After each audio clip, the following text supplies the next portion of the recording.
પોરબંદરમાં મનસુખ માંડવિયાને ભાજપમાંથી ઉમેદવારી આપવા બદલ પોરબંદરના એક નાગરિક બન્ની ગજેરાનો વિડીયો સોશિયલ મીડિયા પર ખૂબ જ વાયરલ થઈ રહ્યો છે.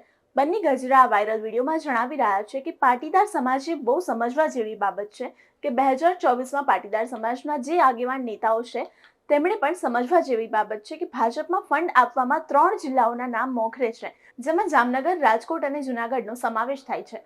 ભારતીય જનતા પાર્ટીએ પાટીદારોના વિશ્વાસ જીતીને ગુજરાત પર રાજ કર્યું છે.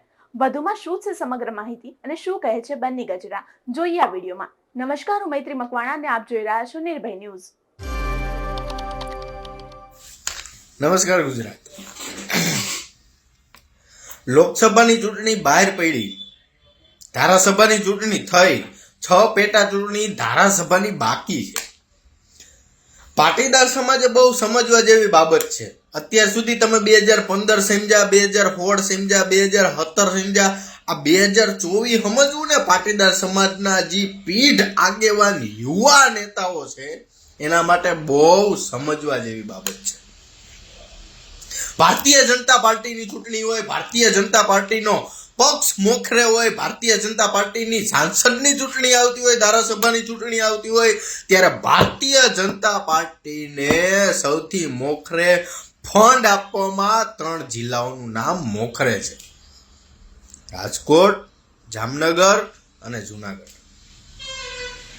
ભારતીય જનતા પાર્ટીએ પાટીદારોનો વિશ્વાસ જીતી અને આ ગુજરાત ઉપર રાજ કર્યું છે. આ પાટીદારોએ ભૂલવું ના જોઈએ. જેને મહારાણા પ્રતાપે જ્યારે જી હુંગલ આમ કહેવાય કે બજારની માથે દાબડતા દેહ મૂકી હતી, એ જ પ્રમાણે ભારતીય જનતા પાર્ટીને 2015 પછી ગુજરાતની અંદર પોલા પગ મૂકવામાં પણ પાટીદારનો એક મોટું બાવડું છે. આ ભારતીય જનતા પાર્ટીએ ના ભૂલવું જોઈએ. પણ આજ એ ભારતીય જનતા પાર્ટી નથી ભૂલી, પણ પાટીદાર સમાજના નેતાઓ જરૂર ભૂલી ગયા છે, કે પાટીદાર સમાજના આગેવાનો જરૂર ભૂલી ગયા કે પાટીદાર સમાજના યુવા નેતાઓ, પાટીદાર સમાજના 18 વર્ષની ઉપરના યુવા વોટરો જરૂર ભૂલી ગયા છે.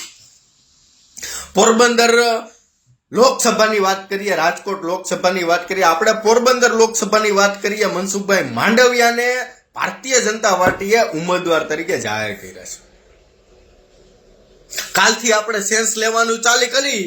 પોરબંદર લોકસભાની અંદર કોઈ એમ કહે ને કે મનસુખ માંડવિયાને અમે ઓળખીએ છીએ, કે કોઈ એમ કહે ને કે મનસુખ માંડવિયા અમારું આ કામ કરી દે, એટલે આપણે આ બધું અભિયાન બંધ કરી દેવું. પાટીદારના દીકરા છો, ભલામણા બી પોઝિટિવ ઓ નેગેટિવ બ્લડ ગ્રુપ ધરાવો છો, તમારી પાસે કોઈ સ્થાનિક નેતા નથી. હમણાં જ તાજેતરની અંદર ગળતની અંદર મર્ડર થયું તો સ્થાનિક નેતાની આ ભૂપેન્દ્ર ભાયણી હાજર હતા. એટલા માટે એનું સોલ્યુશન, જે પ્રકારની કાર્યવાહી કાયદેસરની કરવાની હોય, કાયદેસરની કાર્યવાહી ન્યા થઈ હતી. ન્યા આપણે બહારથી કેન્દ્રીય મંત્રીને ફોન કરીને બોલાવવાના નહોતા કે મનસુખભાઈ તમે આવો. આ જ વાત ઉપર તમે તમારી છોકરીના વિવાહ કરવા જાવશો તોય તમે તમારા આજુબાજુનું ગામડું ગોતો છો કે હું મારી છોકરીને મળી શકું, મારી છોકરી કઈ હાલતમાં છે એ હું જોઈ શકું. એટલે તમે આજુબાજુનું ગામડું ગોતો છો. અને તમે પોરબંદર લોકસભાની અંદર આયાતી ઉમેદવાર ઉતારી દીધા. અમરેલી ભાવનગર શું છે ખબર તમને? અમરેલી ભાવનગર સુરતની અંદર જોઈ લો, અમદાવાદની અંદર જોઈ લો, ગુજરાતની અંદર જોઈ લો. અમદાવાદી એક સીટ, લગભગ એક સીટ, મેં બહુ જાણ્યું નથી પણ મારા અંદાજ પ્રમાણે અમદાવાદી એક સીટ. અમરેલી ભાવનગરને જે માહિતમ આપવામાં આવે છે ને ભારતીય જનતા પાર્ટીમાં, સુરતની અંદર એટલી સીટો લોકસભાની અમરેલી ભાવનગરની બહાર પડી. આપણે નગરપાલિકાની એટલી સીટો ભાવનગરની અંદર બહાર પડી. અમરેલી ભાવનગરના જ યુવા નેતાઓ એમાં બધા ભરવામાં આવશે. ડાયમંડ ક્ષેત્રમાં તો કે ભાવનગર. ભારતીય જનતા પાર્ટીને અમરેલી ભાવનગરના શકુંચો કે ત્યાંના ઉભરતા નેતાઓ પ્રત્યે એટલી બધી શું લાગણી છે ને કઈ ખબર નથી પડતી. તમારે સ્થાનિક ઉમેદવાર મૂકીને બહારથી આયાત કરવા પડે. અને પાટીદારના દીકરા થઈને 2017, 15, 14માં લોહી રેડા વગર તમે આ અનામત 10% મેળવીને તમે અત્યારે તમારા સ્થાનિક નેતાઓ મુદ્દે ચૂપ થઈને બેઠા છો. આ એક મોટી ભલામણ છે પાટીદાર સમાજને કે આપણે બોલવું જોઈએ. આપણે આપણો સ્થાનિક નેતા માગો જોઈએ. રાતે 12 વાગે કોક બાપાની પાહડી ભાંગે ને કોઈ પોલીસ વાળો કોઈ દવાખાન વાળો જેથી યાદ ન કરાવતો હોય તેથી આપણે સીધો ફોન કરી કે હાલો સાંસદ બોલો છો, અમારે આ પ્રકારનો પ્રોબ્લેમ થયો. તેદી સાહેબ સ્થાનિક સાંસદ હોય ને તો જેતપુરની તાલુકા હોસ્પિટલે, પોરબંદરની જિલ્લા હોસ્પિટલે, ગોંડલની તાલુકા હોસ્પિટલે એ સાંસદ ભોગી હગે. તમે મનસુખભાઈ માંડવિયાને પોરબંદર લોકસભાની ટિકિટ દીધી, હવે કેન્દ્રીય મંત્રી છે તે પછી ગુજરાતમાં એને કોઈ દી દેખાડો નથી દીધો. એ પોરબંદરના લોકોને શું સહાય કરી દેવાના, એ જેતપુરના લોકોને શું સહાય કરી દેવાના, એ ગોંડલના લોકોને શું સહાય કરી દેવાના. તમારા બાપનું મનોબળ સમજાતું નથી. તમે અમરેલી ભાવનગરના ઉમેદવારો કેમ બધે આયાત કરો છો? ગુજરાતમાં કોઈ ભારતીય જનતા પાર્ટી માટેનો કોઈ એવો પીઠબળ, કોઈ એવો મુઈસુને આમ તાવ દઈને ઉભો રહી શકે એવો કોઈ ઉમેદવાર જ નથી ભારતીય જનતા પાર્ટી. આ બહુ વિચારવા જેવી બાબત છે. રાદડિયા પરિવાર મરી નથી ગયો, કોરાટ પરિવાર મરી નથી ગયો, ભરત બોઘરા હજી જીવે છે. સૌરાષ્ટ્રના રાજકારણની વાત કરી દો, ભારતીય જનતા પાર્ટીને અને વિપક્ષને કોઈ પ્રકારનો કોઈ આમ મનની અંદર એવો રેલો હોય ને તો ભૂલી જાજો. આ ડોક્ટર બોઘરા, પછી આ આપણે રાદડિયા પરિવાર, કોરાટ પરિવાર ઘણા બધા જીવે છે. તો આ બહારથી ઉમેદવાર આયાત કરવાનો મતલબ શું? ઈ તમે વિચારો. આપણે એક મત દેવો છે, આ આંગળીનું ટેરવું છે ને, આંગળીનું ટેરવે તમે જે મત દો છે ને, આ ટેરવાનું મહત્વ બહુ છે. 20 કરોડ, 25 કરોડ, 50 કરોડ, 60 કરોડ, 70 કરોડ આ જીવન જીવે સુધીની સહાય, આ બધું આ આંગળીનું ટેરવાનું મહત્વ છે. જી એક મતદાતાને જ સમજાય, જી ઉમેદવારને નહીં સમજાય, જી સેન્સ પ્રક્રિયા લે એને નહીં સમજાય, જી જિલ્લાની બેઠક કરે એને નહીં સમજાય, જી પ્રદેશ પ્રમુખ છે ને એને નહીં સમજાય. તમારા મારા જેવા સામાન્ય વ્યક્તિઓને સમજવાની જરૂર છે. પોરબંદર લોકસભાની અંદર અત્યારે જ મારા દીકરા ભાજપ વાળા ચેલેન્જ મારીને કહું છું, અત્યારે સેન્સ કરાવો, મનસુખ માંડવિયાનું નામ નીકળે ને એટલે ટકો કરાવીને મનસુખ માંડવિયાનો પ્રચાર કરવો આપણે, પણ નહીં નીકળે. હુકામે પોરબંદર લોકસભા સ્થાનિક ઉમેદવાર માગે, લલિત વસોયાને કોંગ્રેસ જાહેર કરો. કા કોંગ્રેસે ભરતસિંહ સોલંકીને એનો મૂક્યો? કા કોંગ્રેસે આમ અનંત પટેલને ત્યાંથી ઉપાડીને એનો મૂક્યો? એ તમારા ભાજપ પર આમ જ કેમ? અને ઈ પાછું અમરેલી ભાવનગરના જ લોકોને ઉપાડીને બધે મૂકે છે. બાકી આ 3 જિલ્લાનું સૌથી વધારે ફંડ જાય, 3 જિલ્લો ભાજપ પ્રત્યે એટલો બધો પ્રેમ દર્શાવે, 3 જિલ્લો ખોડલધામથી માંડીને ભાજપ પ્રત્યે એટલી રેલીમાં આશ્વાસન, ઉત્પાસન અને પાટીદાર સમાજ અને અન્ય સમાજ પ્રત્યેની એટલી લાગણી ઉભાર કરાવે, પણ તોય આ 3 જિલ્લાઓમાંથી એક પણ નેતાનું નામ નહીં. કોઈ એની માનું ધાવણ ધાવીને પેદા જ નથી થયો. એ નેતા પાટીદાર સમાજનો નેતા પેદા થયો હોય ને એના દિલમાં એટલી લાગણી હોય તો આનો વિરોધ કરવો જોઈએ. અમારે સ્થાનિક ઉમેદવાર જોઈએ, અમારે આયાતી ઉમેદવાર ન જોઈએ. અને આનું પરિણામ તમે કદાચ સીટ નહીં ફેરવો તો આનું પરિણામ આવનારા સમયમાં દેખાવાનું જ છે. આનો તડતોડ વિરોધ થવાનો. આ હું નથી કેતો, આ તમારા ગાભા મારું કાર્યકર્તાઓ, આ તમારા જે ભારતીય જનતા પાર્ટીના એક પોસ્ટ શેર કરવા વાળા કાર્યકર્તાઓની ડાબી બાજુ આવેલા દિલની લાગણીઓ બોલે છે. આ પ્રદેશ પ્રમુખે મગજમાં લેવું જોઈએ. ખાલી પેટ પ્રમુખ બનાવે, ખાલી સભાઓ કરી ચૂંટણી નથી જીતાતી. આ મગજની અંદર યાદ રાખવું. ઈ બહુ કાર્યશીલ છે, અટપટું નથી, બહુ કાર્યશીલ છે. 6 પેટા ચૂંટણી જ્યારે થઈ, ધારાસભાની વાત જ નથી. મનસુખ માંડવિયા કેન્દ્રીય મંત્રી છે, અમરેલીના છે. હવે અહીંયા આપણે ગોંડલની અંદર સમજી લ્યો, હાલો કાંઈ વાંધો નહીં, ગોંડલ તો સમજ્યા. જેતપુરની અંદર કોઈ બનાવ બને તો જયેશભાઈ રાદડિયા અમારા ધારાસભ્ય તો ઉભા જ છે, એની કોઈ ટેન્શન જ નથી. પણ કાંઈક ધંધાર્થીને, કાંઈક કારખાના વાળાને, કાંઈક ડાઈંગ વાળાને, કાંઈક પ્રિન્ટિંગ વાળાને પ્રશ્ન બન્યો તો એ કેની પાસે જવાનો? જયેશભાઈ પાસે. તો જયેશભાઈને ટિકિટ દઈ દો, રાદડિયા પરિવાર ઉભો જ છે.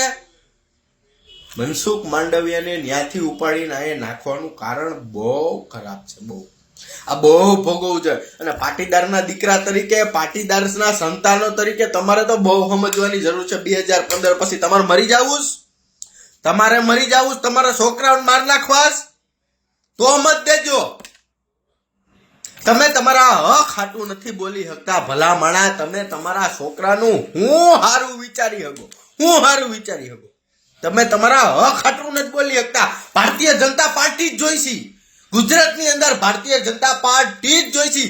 26 બેઠક આવવી જોઈએ. પણ તમારો બાપ સ્થાનિક ઉમેદવાર તો આપો. મળતિયાના પેટના બહારથી આયાત કરીને આયા ખાલી દીધા. અમારે ત્યાં શું કરવાનું? અહીંથી અમે જયેશભાઈ રાદડિયાને અમરેલી લેવા મોકલી. જયેશભાઈ રાદડિયાને દિયો અમરેલીની ટિકિટ, ખબર પડે તમારામાં કેટલી તાકાત છે. નહીં દીએ. હું કામે નહીં દીએ? અમરેલી ભાવનગરનું પ્રભુત્વ જ એટલું છે. આ પાટીદારોએ જાગવાની જરૂર છે, આ પટેલે જાગવાની જરૂર છે, આ લેવા પટેલે જાગવાની જરૂર છે, આ કડવા પટેલે જાગવાની જરૂર છે કે કેમ આપણા જિલ્લા એ અન્યાય થાય છે.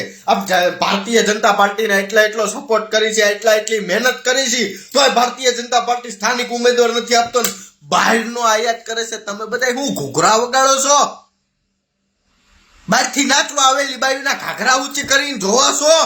બીજું કાંઈ કામ નથી કરતા. આ બહુ સમજવા જેવી બાબત છે. હું તો બહુ નાનો છું, મને તો આમાં બહુ લાંબી ખબર ન પડે. આ તો દેખાય છે એ તમને કહું છું. આ વિડીયોની પુષ્ટિ હું નથી કરતો, આ તો મને દેખાય છે ઈ હું તમને કહું છું. હાલી નીકળા છો પાટીદારના નામે. હું પટેલ, હું લેવા, હું કડવા. તું તારો સ્થાનિક ઉમેદવાર નથી નક્કી કરી શકતો.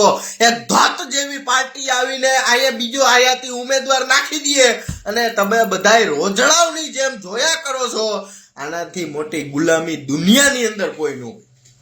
આનાથી મોટી ગુલામી દુનિયાની અંદર કોઈ ન હોય. હગા બાપની ગુલામી એનો છોકરો આવી ન કરે જેવી તમે અત્યારે પાટીદારના નેતાઓ કરી રહ્યા છો. જયેશભાઈ રાદડિયા પાસે હું વર્ચસ્વ નથી, જયેશભાઈ પાસે વર્ચસ્વ નથી, લલિતભાઈ પાસે વર્ચસ્વ નથી, રમેશ ધડુક પાસે વર્ચસ્વ નથી. તમે તમારા બાપને જાત્રા નહીં કરાવી હોય. રમેશ ધડુકે અમારા મત વિસ્તારના લોકોને જાત્રા કરાવી છે, તમે તમારા બાપને નહીં કરાવી. આ ઈ રમેશ ધડુક બધાની યાદ આવે છે, આજ ઈ જયેશ રાદડિયો બધાની યાદ આવે છે, આજ ઈ ભરત બોગરા બધાની યાદ આવે છે. કોણ ભરત બોગરા? ઓળખસ? પાટીદાર સમાજ માટે બસ ઈ કેડી પરવળિયા હોસ્પિટલ બનાવી ઈ. બાકી બીજે ક્યાંય આપણે આગળ આવવાની ક્યાં જરૂર છે? ભારતીય જનતા પાર્ટી છે જ. બહુ વિચારવા જેવી બાબત છે. બહુ વિચારજો. હજી 5 વર્ષ પછી તમારા બાળકોના ભવિષ્ય આવશે ને એની વિચારવા જેવી બાબત છે. બાકી કીએ 76% આવે એટલે પપ્પા મારે આઈફોન લેવો, ઈ કહીએ 76% આવે તો એમને ન આવે બેટા. એમને આયાતી ઉમેદવાર ન આવે, એમાં આઈફોન લઈ દીધો હોય. એમને થોડોક આયાતી ઉમેદવાર આવે. એટલે જલ્દી હજી ઘણો બધો ટાઈમ છે ભારતીય જનતા પાર્ટી પાસે. આનો કાયદેસર કમ્પ્લીટ સેન્સ તમે, હું ભરના દીકરાઓ સેન્સ લ્યો. અમે તમને કાલથી સેન્સ લઈને બતાવશું. કાલથી મારો રોજ વિડીયો આવશે. આ પોરબંદર લોકસભાની અંદર જેટલા ગામડા આવે છે, જેટલા સિટી આવે છે, તમામ લોકોની સેન્સ લેવામાં આવશે. કોણ ઓળખે મનસુખ માંડવિયાને? કોણ ઓળખે? સ્થાનિક ઉમેદવાર આપો. જીતવું હોય ને તો. બાકી આમ જો મુઈસુના મરોડાને ખુલ્લી ચેલેન્જ મારીને કહી છે મનસુખ માંડવિયા હારશે. અમારો રિપોર્ટ તમને કેવો લાગ્યો તે કોમેન્ટ બોક્સમાં ચોક્કસથી જણાવશો. લોકસભા ચૂંટણી અંગેની આવી જ ઇન્ફોર્મેટિવ વિડીયોઝ માટે આપ જોતા રહો નિર્ભય ન્યૂઝ. અમારી ચેનલ નિર્ભય ન્યૂઝને લાઇક, શેર અને સબસ્ક્રાઇબ કરવાનું ભૂલશો નહીં. આભાર.